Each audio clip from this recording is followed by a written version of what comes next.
On the night of Saturday, January 3rd, U.S. Special Forces launched a raid in Caracas, where their target was President Maduro. He was captured and extracted, and now he's facing charges for narco-terrorism.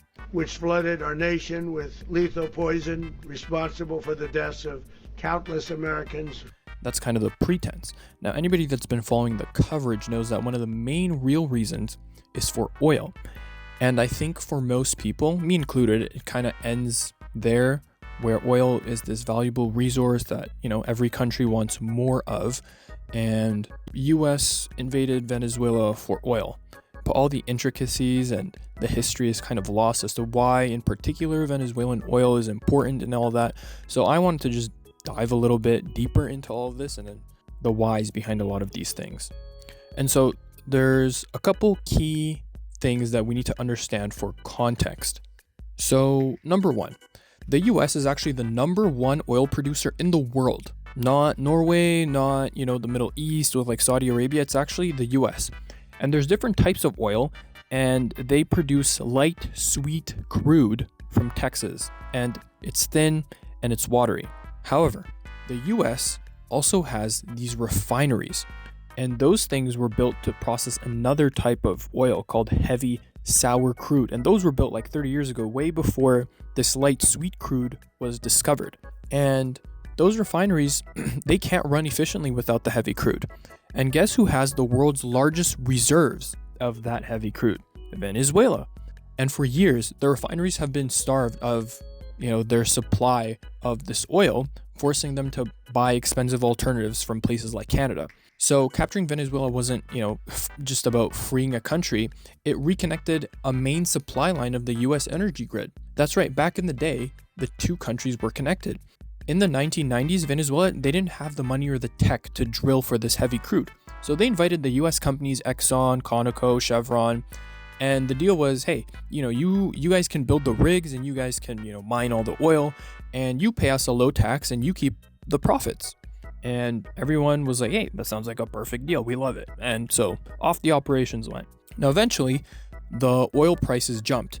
And Hugo Chavez, which was the president of Venezuela at the time, he decided that the old deal was unfair. And so he wanted to nationalize their oil. And he said, hey, if you guys want to keep drilling here, we have to own 60% of the project. You guys become a minority partner. Exxon and Conoco were like, nah, we don't like that, deuces. Chevron, they were like, fine. They accepted the minority share, they stayed. Now, when Exxon and Conoco left in 2007, when all of this went down, the oil rigs that they built, you can't really, take them. And so Venezuela seized those multi-billion-dollar facilities, and the company sued in the World Bank Tribunal, saying like, hey, they can nationalize, fine, whatever, but they can't just seize our equipment. They have to pay the fair market value. And they won. Venezuela was ordered to pay $8.7 billion to Conoco and $1 billion to Exxon, and they never paid a dime. This is key number two. Venezuela oil, it's not liquid. It's bitumen. It's got the consistency of peanut butter. And imagine trying to move that through pipes. You can't.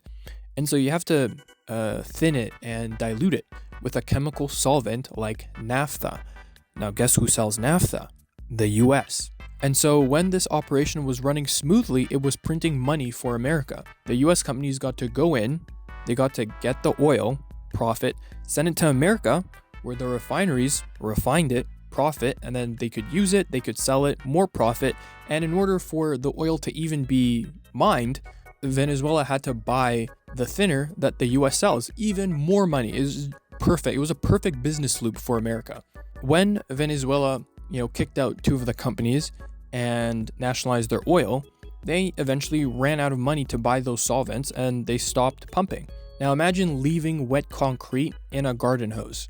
If the flow stops, the sludge solidifies. Those pipes in the oil rigs, they aren't just empty, they're clogged with tar. You can't clean them, you have to replace them.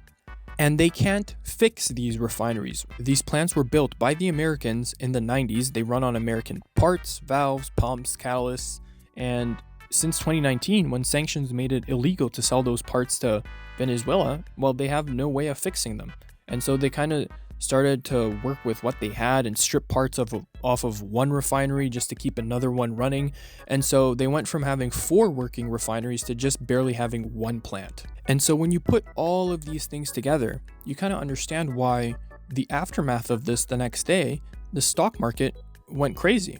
Chevron jumped 5% instantly because they're already on the ground. They were the only major company that stayed, currently producing about like 250,000 barrels a day. And with Maduro gone, the floodgates are open. The goal is to ramp that up to 4 million barrels a day. Now, the real movers were companies like Halliburton. They jumped almost 9%. Those guys, they don't own the oil. They're like the plumbers. And since Venezuela's infrastructure is like 80% broken, it will take years and like $100 billion to fix those rusted pipes. That's $100 billion in guaranteed contracts for these US service companies. So when the president said the US energy companies will fix the infrastructure, don't confuse that for foreign aid. This is a collection agency. They want to, hand over control of these oil fields to these companies like Chevron, Conoco, Exxon, so that they can finally recoup their losses from the debt that Venezuela never paid, and then some. So at the end of the day, it's just a math problem, right? America wants the sludge, Venezuela needs the solvent, Halliburton wants the contracts. The initial investment is going to be high, but with 300 billion barrels in the ground, the ROI, it's undeniable. Wall Street has already priced it in. Now they just have to lay pipe. See you next week. They stole our oil. We built that whole industry there, and they just took it over like we were nothing.